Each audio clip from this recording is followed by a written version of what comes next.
विश्वानि देव सवितर्दुरितानि परासुव यद्भद्रं तन्न आसुव। ओम शांति शांति शांति।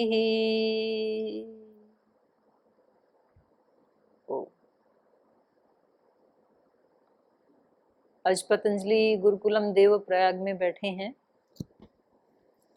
और यहाँ की जो आचार्य बहनें हैं, पूज्य साध्वी देव श्रुति जी और पूज्य साध्वी देवाश्रिता जी, बैठ के कुछ विषयों के ऊपर चर्चा कर रहे थे। तो ऐसे लगा कि आपको भी साथ में शामिल कर लेते हैं, आप भी इसमें शामिल रहें। तो इस चर्चा में आप सभी का स्वागत है।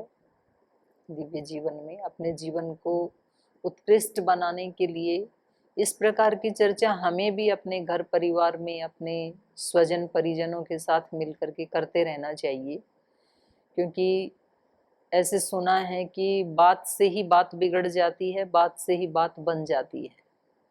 जब हम घर परिवार में बैठ करके श्रेष्ठ वार्ता करते हैं, ऐसी चर्चा करते हैं जिससे हमारे जीवन का उत्कर्ष हो, तो उससे हमारे संबंधों में भी मधुरता आती है, समय का भी सदुपयोग होता है। और जब हम ऐसी वार्ताएं करते हैं, कहीं गपशप करते हैं, किसी एक दूसरे की निंदा चुगली करते हैं, तो उससे समय का भी ह्रास होता है, शक्तियों का भी ह्रास होता है और हमारे जीवन का भी ह्रास होता है, विकास नहीं होता है। तो ऐसी चर्चाएं होती रहनी चाहिए। अपना जो देश है वो, उसमें ज्ञान को बढ़ाने के लिए अनेक साधन थे, उनमें एक साधन शास्त्रार्थ भी रहा है। अपने यहाँ जो ऋषि मुनि विद्वान द्विज ब्राह्मण जिनको कहते हैं, तो जो अपनी उपनिषदों की शैली है या दर्शनों की शैली है, तो वो इस प्रकार की है कि उसमें बैठ करके वो शास्त्रार्थ करते थे। जैसे उपनिषदों में भी कई ऐसे प्रसंग आते हैं कि कुछ 5-7 विद्वान इकट्ठे हुए, और श्वेताश्वतर उपनिषद की तो शुरुआत ही वहाँ से होती है। तो वो बैठ के कहते हैं कि चलो भाई, आज इस बात के ऊपर हम चर्चा करते हैं कि ये सृष्टि का निर्माण कैसे हुआ, इसके पीछे क्या हेतु, कैसे बनी है, इसके पीछे काल कारण है या इसके पीछे प्रकृति है या भाग्य है या ईश्वर है। तो ऐसे वो अनेक अनेक कारणों को लेकर के, ऐसे ही सांख्य दर्शन जो है उसकी शुरुआत भी ऐसे ही होती है।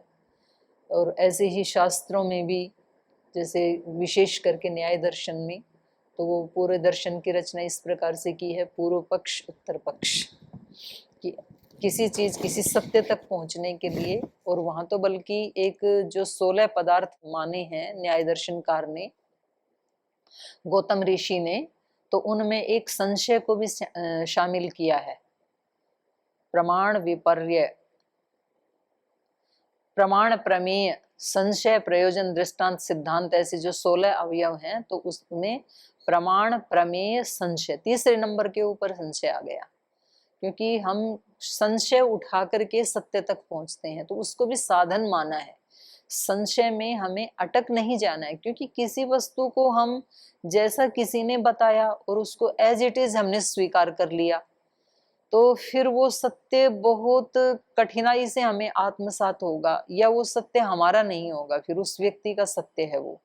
पर हमने उसमें से उसको अच्छी तरह समझ करके, उसमें डाउट उठा करके, संशय उठा करके, जब हम उसकी अपनी संतुष्टि करते हैं, दूसरे की जो प्रेरणा दे रहा है हमें, तो फिर हमारे मन में फिर हम डाउट के पार चले जाते हैं। और नहीं तो हम ऊपर ऊपर से स्वीकार कर लेते हैं, और अंदर यदि डाउट उठ रहा है तो वो सत्य फिर कभी भी हमारा जीवन का अंग नहीं बन पाता है। तो ये प्रश्न उत्तर होने ही चाहिए। तो आज दोनों साध्वी जो भी पूछना चाहें, इनको मैं आमंत्रित करती हूँ। तो पहले पूज्य साध्वी देव श्रुति जी, इनके हाथ में माइक है, तो पूछिए साध्वी जी, आप क्या चर्चा करना चाह रही हैं। जी प्रणाम। हम गायत्री मंत्र के ऊपर चर्चा कर रहे थे पिछली बार। तो जब गायत्री मंत्र का जब हम जप करते हैं तो उसमें आता है तत्सवितुर्वरेण्यम भर्गो देवस्य धीमहि, कि हम उस सकल जगत के उत्पत्तिकर्ता परमेश्वर के भर्ग को धारण करते हैं। यहाँ पर हम भर्ग शब्द से क्या क्या ले सकते हैं, कितना वर्णीय तेज से क्या क्या ले सकते हैं, उस विषय पर मेरी जिज्ञासा है। जी जी। तो जब हम इस मंत्र का जप करें तो भर्ग का स्वरूप क्या आना चाहिए हमारे मस्तिष्क में?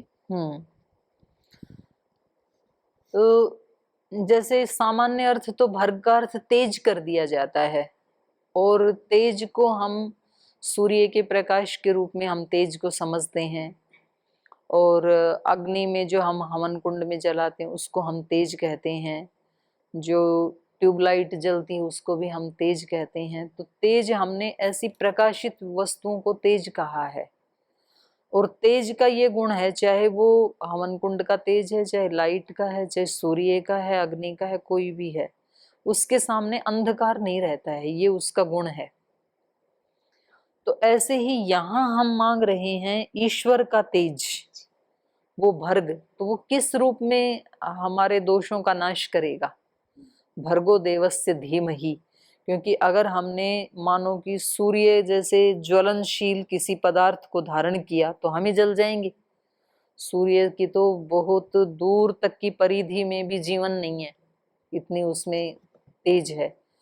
तो हम अगर उसको मांग रहे हैं तो ये तो फिर हमारा ही अस्तित्व खतरे में। तो वो भर्ग क्या है और उस भर्ग को हम क्यों मांग रहे हैं, उससे हम क्या नष्ट करना चाहते हैं? तो जैसे ही व्यक्ति एकाग्र अवस्था में आता है, वहां से योग की शुरुआत होती है। मंत्र को मंत्र क्यों कहते हैं? मनन करने के कारण उसको मंत्र मननात्। और वो मंत्र जब हम उस पे मनन करते हैं तो उस समय बुद्धि एकाग्र होनी चाहिए, तब हम मनन कर सकते हैं। अगर बुद्धि बिखरी हुई है तो हम किसी विषय के ऊपर मनन नहीं कर सकते हैं। तो जब हम मनन करने लगते हैं तो सबसे पहले तो हम ये देखते हैं कि बुद्धि एकाग्र होने में बड़ी साधक को दिक्कत आती है। वो कहता है कि अब मैंने अपनी इंद्रियों को शांत कर लिया है, अब मैंने प्रत्याहार का पालन कर लिया है, यम नियम आसन प्राणायाम प्रत्याहार, अब मैं धारणा की तैयारी कर रहा हूँ। तो धारणा का मतलब होता है कि अपनी चेतना को कहीं एक जगह फोकस करना, हृदय प्रदेश में या आज्ञा चक्र में, नासिका के अग्रभाग पे कुछ स्थान हमारे ऋषियों ने बताए हैं। तो जब हम धारणा करने का प्रैक्टिकली प्रयास करते हैं ना, तो फिर मन में एक बार उसको हम वहां फोकस करते हैं, फिर मन इधर जाता है, फिर कोई विचार आता है, फिर फोकस करते हैं, फिर कोई विचार है, तो उसमें दिक्कत आती है। और वो जो विचार होते हैं उनकी आप जब क्वालिटी देखोगे ना, तो मुख्य रूप से उन विचारों में या तो कोई कहीं राग जुड़ा हुआ होगा, या तो कहीं द्वेष जुड़ा होगा, कहीं आसक्ति जुड़ी हुई होगी, कहीं कोई कामना जुड़ी हुई होगी। विचार तो होते ही इनसे युक्त हैं। अगर इन सारे दोषों को हटा दें तो विचार नहीं आएंगे फिर। और फिर यदि कोई विचार आएगा तो उसको हम विचार नहीं कहेंगे, फिर उसको भगवत प्रेरणा कहेंगे, दृष्टांत कहेंगे। विचार का मतलब ही ये है कि उसमें कहीं ना कहीं कोई राग का, द्वेष का, आसक्ति का, मोह का कहीं ना कहीं मिक्सअप होगा। तो जो कुछ भी लोक कल्याण मात्र के लिए जो हम सोचते हैं तो उसे भगवत प्रेरणा कहेंगे फिर। हाँ, हमारा राग तो मैं द्वेष ये नहीं कह है। रही थी पहले, जो भर्ग के बारे में आपने कहा ना, तो उस समय सामान्य रूप से तो हम ये एहसास ही नहीं कर पाते हैं कि इस समय चित्त की क्या स्थिति है, क्या चल रहा है। पर जब हम वहां बैठते हैं तब हम उसको फील करते हैं कि ये कौन सा विचार चल रहा है, और इसकी तो आवश्यकता नहीं, इसके लिए मैं बैठा भी नहीं हूँ। तो अब मैं उसको बार बार हटाना चाहता हूँ, तो हटाना चाहते हैं तो वो फिर और आते जाते हैं, और थोड़ी देर में साधक को लगता है कि बस अब उठ जाना चाहिए, और उसको लगता है कि प्राप्त तो कुछ भी नहीं हुआ। तो ऐसा करते करते जब वो उसको लगता है कि अभी मेरी शक्ति से, और जितना जितना वो उनको हटाने की कोशिश करता है और अंदर प्रवेश करने की कोशिश करता है, तो देखो ये विचारों का ऐसा है कि जैसे हम मकान को साफ करते हैं बिल्कुल, और उसके बाद डस्ट किधर से भी इधर उधर से आती है, जागरूक रहते हुए भी आती है वो, अगर उसको रोजाना साफ करें तो वो ज्यादा दिखती नहीं है, 2-4 दिन छोड़ दें तो दिखाई देने लगती है, और 2-4 महीने और 2-4 वर्ष यदि छोड़ दें तो उसकी लेयर बन जाती हैं फिर। तो ऐसे ही हमारा ये जो सारा का सारा आकाश है या ब्रह्मांड है, ये उस खास प्रकार के अच्छे और बुरे स्पंदनों से भरा पड़ा है पूरा का पूरा। तो जैसे इस समय इस हॉल में हम बैठे हैं, तो यहाँ अनेक प्रकार की ध्वनियां, अनेक प्रकार के चित्र, अच्छे से अच्छे, बुरे से बुरे, मतलब सात्विक से सात्विक और निम्न से निकृष्ट से निकृष्ट, सब भरे पड़े हैं यहाँ पे खचाखच। अब एक इंस्ट्रूमेंट की जरूरत है यहाँ, और एक फ्रीक्वेंसी सेट करने की जरूरत है। आप एक इंस्ट्रूमेंट टीवी को यहाँ सेट कर लें और उसकी को एक खास फ्रीक्वेंसी के ऊपर आप सेट कर दें, वो चित्र आने लग जाएंगे। वो यही है, इसी आकाश में तुरंत आना शुरू हो जाएंगे वो। लेकिन अब उनको रोकें कैसे? अगर आपको रोकना है तो रिमोट आपके हाथ में, आप रोक सकते हैं किसी भी समय। बिल्कुल वही सिचुएशन हमारे चित्त की भी होती है। हमें यहाँ बैठ के केवल एक फ्रीक्वेंसी सेट करनी है उस इंस्ट्रूमेंट के। इंस्ट्रूमेंट हमारे पास मन है ही, और वहां हमें एक फ्रीक्वेंसी हमने सेट कर दी कि 1055। अब इस फ्रीक्वेंसी के ऊपर सब साधु के, संतों के प्रवचन, ये आस्था की नंबर है, तो वो हमने सेट कर दिया। अब हमें बुलाना नहीं पड़ेगा कि स्वामी जी अब ये वाला विचार बताओ ना, अब ये वाले सन्यासी आए, ये हमें भजन सुनना है, ऐसे ऑर्डर नहीं करना आपको। अब वहां जो चल रहा है वो ऑटोमेटिक आने लगेगा अपने आप, आपको कुछ नहीं करना। बस एक बार आपने फ्रीक्वेंसी सेट करनी है और स्विच ऑन करना है, बस उसका इतना करना है। ऐसे ही हम अपने चित्त को हमने जिस फ्रीक्वेंसी पे सेट कर रखा है इस समय, अपने मन को, हमारे चित्त की 5 भूमियां तो ऋषियों ने ही बता दी, और उसमें भी फिर आगे पीछे बहुत सारी फ्रीक्वेंसीज बनी हुई हैं। यदि हमने अपने मन को निम्न चेतना वाली फ्रीक्वेंसी पे सेट किया हुआ है, तो अब निम्न कोटि के विचार आते रहेंगे, आपको कुछ नहीं करना, और वो तब तक आते रहेंगे जब तक आप उसका स्विच ऑफ ना करें। तो ध्यान संध्या में हम उसको ऑर्डर देते हैं कि बस अब बंद हो जाओ, चुप, वो बंद हो जाते हैं। तो बाहर से आ रहे थे वो, रिमोट हमारे हाथ में। ऐसे ही मान लो हमने कोई अलग फ्रीक्वेंसी सेट कर दी, थोड़ी उच्च चेतना वाली, तो हमें केवल एक बार सेट करना है, फिर उच्च चेतनाएं, दैवी विचार आपके मन में अपने आप आने लगेंगे। ये जो बड़े बड़े कवि हैं और जो इतने उत्कृष्ट उनके अंदर से कविताएं जब निकलती हैं, तो उनको क्या करना होता है, अपनी चेतना को थोड़ा सा ऊपर सेट करना होता है। उसके बाद वो यहाँ है, वो वाइब्रेशन सारे वो अपने आप आने लगते हैं। इसको आह्वान नहीं करना पड़ता खास प्रकार के शब्दों का, वो अपने आप आने लगते हैं, क्योंकि आपने अपनी फ्रीक्वेंसी को वहां सेट कर दिया। तो जो श्रद्धेय स्वामी जी महाराज बोलते हैं ना, ऋषि चेतना, भागवत चेतना, ये चेतना के स्तर हैं।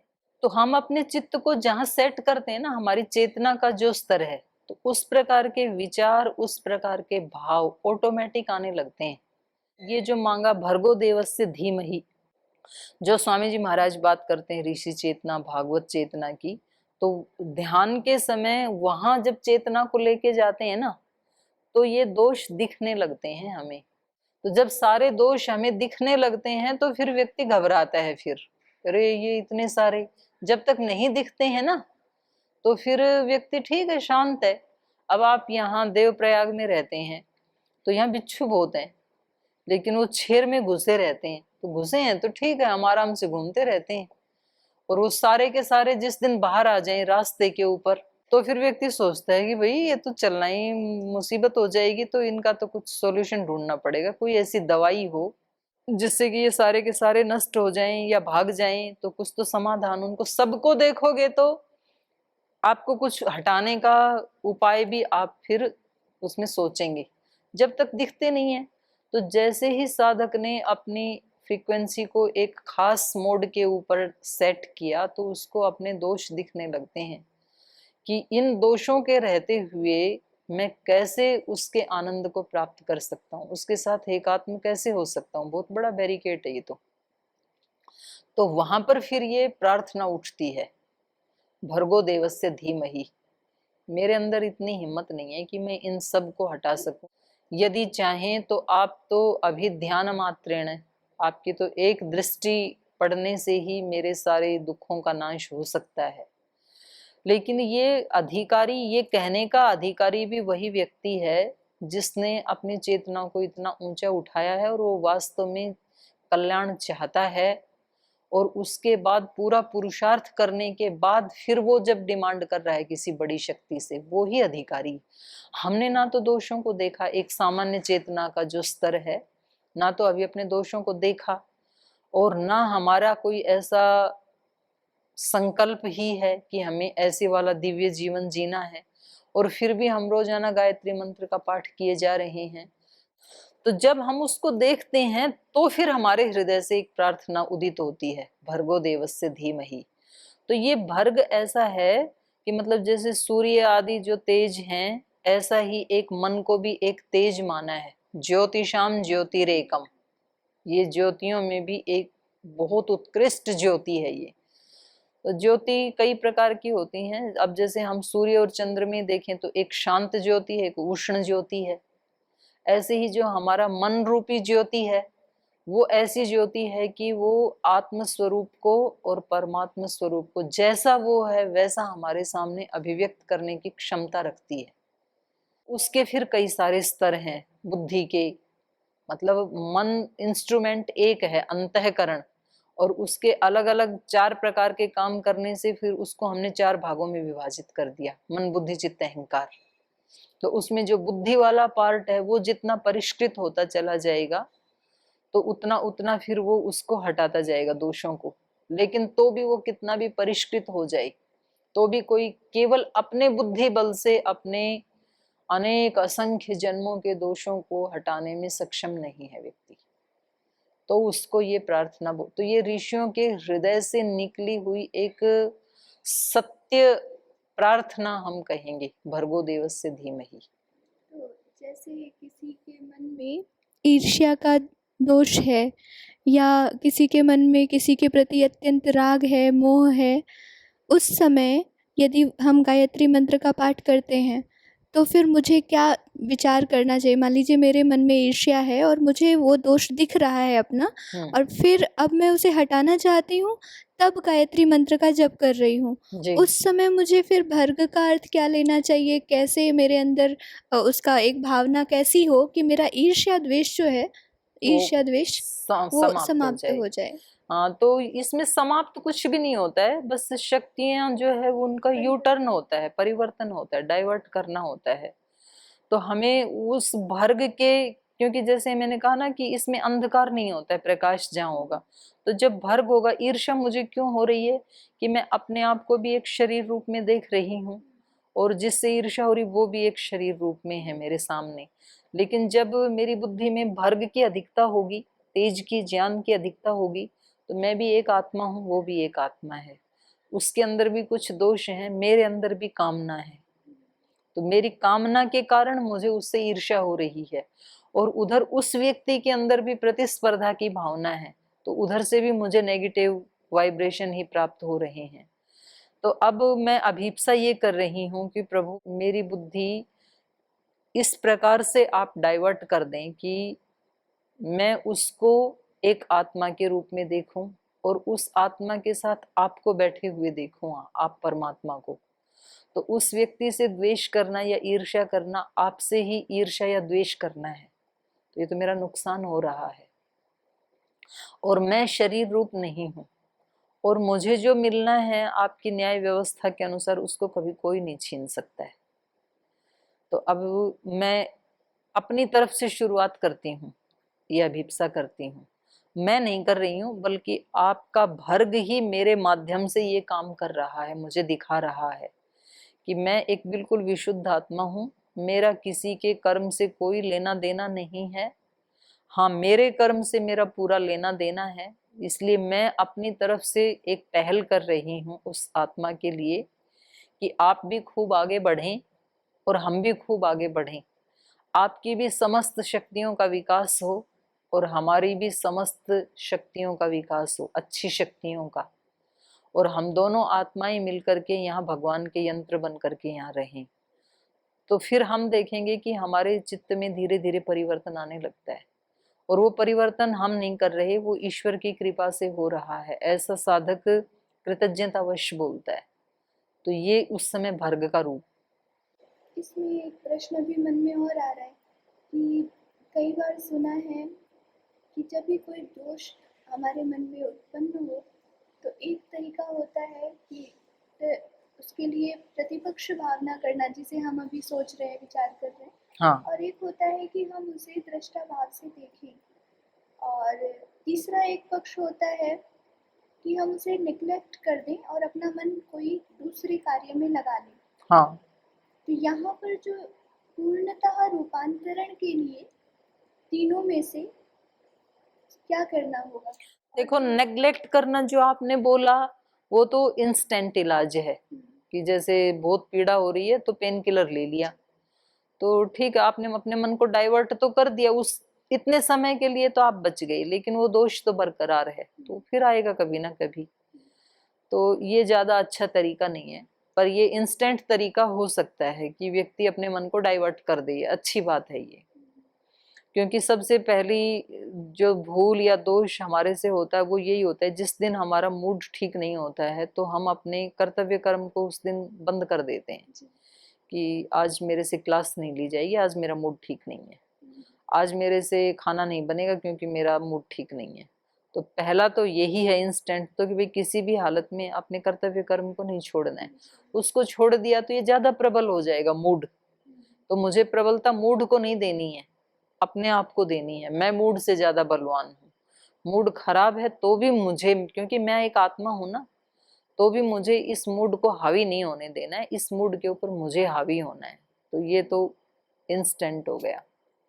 लेकिन उसको हटाना, तो आपने दूसरा कहा कि हम दृष्टा भाव से उसको देखें, लेकिन ये दृष्टा भाव से हम देखने की क्षमता तभी हासिल कर पाएंगे जब हम आत्म भाव में प्रतिष्ठित होंगे। और आत्म भाव में प्रतिष्ठित होने के लिए पहले हमें इधर से गुजरना पड़ेगा, एकाग्र भूमि से और निरुद्ध अवस्था से। उससे पहले हम, यह आप हो सकता है कि एक क्षण के लिए दृष्टा भाव में प्रतिष्ठित हो भी जाएं। कई बार ऐसे भी होता है कि अभी हमने दग्ध बीज नहीं किया संस्कारों का, असंप्रज्ञात समाधि को प्राप्त नहीं किया, लेकिन तो भी संस्कारों को एक साइड में रख के अपनी पोटली को, और हम जा सकते हैं, जुड़ सकते हैं उससे। जैसे कि हम सुषुप्ति में रोज जुड़ते हैं, हमारे सारे संस्कार रहते तो हैं उस समय, पर वो शांति से बैठे रहते हैं साइड में, और हम भगवान के साथ एकाकार हो जाते हैं। क्योंकि सांख्यकार ने यही बताया, समाधि सुषुप्ति मोक्षेशु ब्रह्म रूपता, इन सब में ब्रह्म रूप ही हम होते हैं। समाधि में भी वही अवस्था होती है, सुषुप्ति में भी वही होती है, मोक्ष में भी वही अवस्था होती है।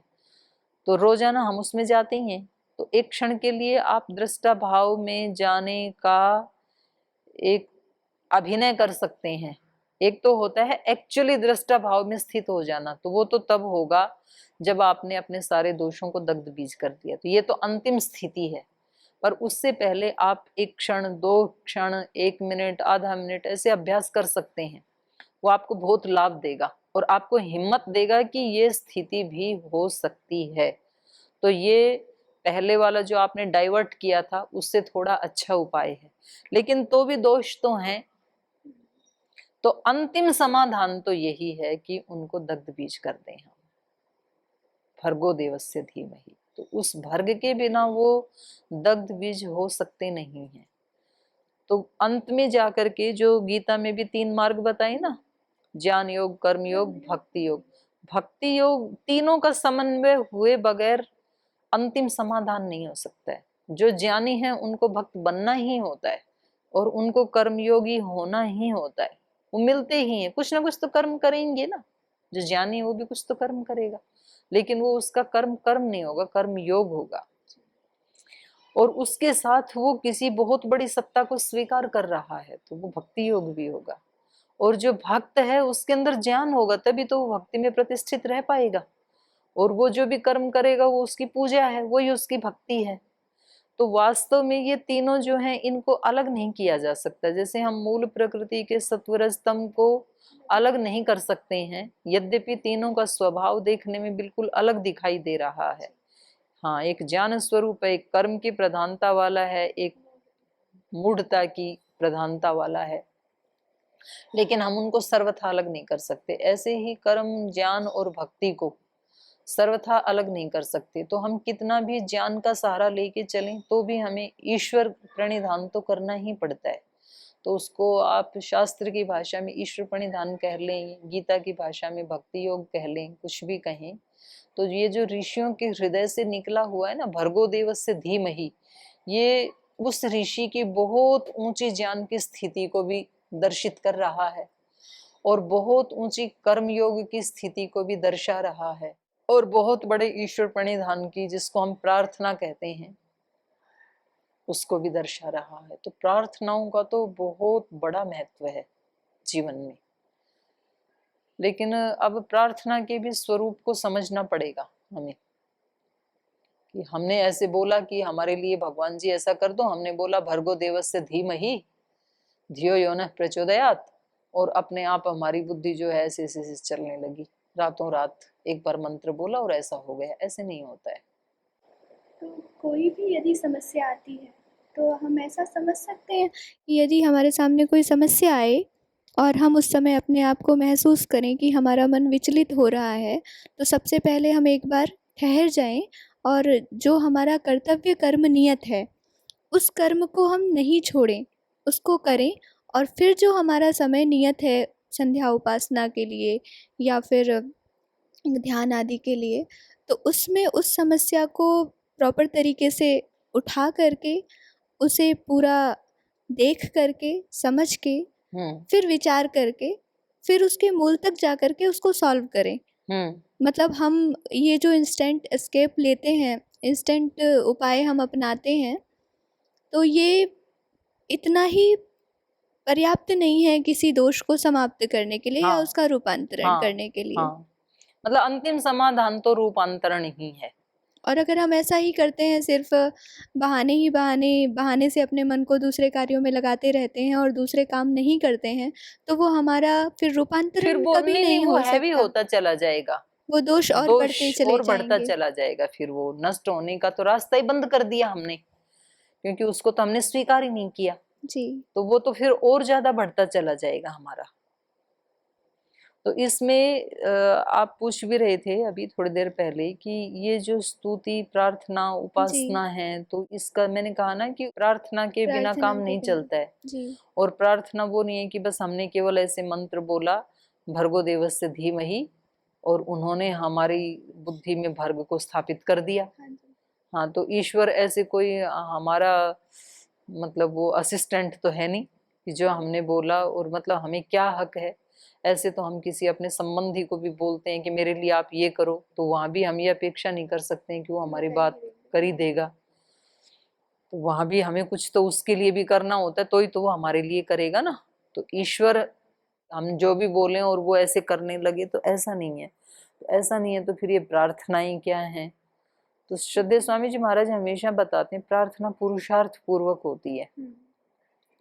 प्रार्थना का जन्म तब होता है जब आपकी शक्ति पूरी थक चुकी है, आप अपनी शक्ति को बिल्कुल भी यूज नहीं करते हैं, तो ये भी गलत है कि जी मैं तो बस केवल भगवान से प्रार्थना करती हूँ, सब वही करने वाला है। तो सब वही करने वाला है तो फिर आपको क्यों उन्होंने पैदा किया है? आपको भी तो शक्तियां दे के भेजा है, तो उसको तो खर्च तो करो थोड़ा बहुत। और कोई व्यक्ति कहता है कि जी मैं तो अपने ही सब, मुझे तो खुद ही करना है, और छोटे छोटे काम के लिए भी ईश्वर को क्या तंग करना, तो ये भी गलत है। क्योंकि आप जब छोटे छोटे काम के लिए आप अपने दोस्त के साथ चर्चा कर सकते हैं, अपने माता पिता के साथ चर्चा कर सकते हैं, आप घर में हैं तो कहीं पति पत्नी के साथ चर्चा कर सकते हैं, तो ईश्वर के साथ चर्चा क्यों नहीं कर सकते?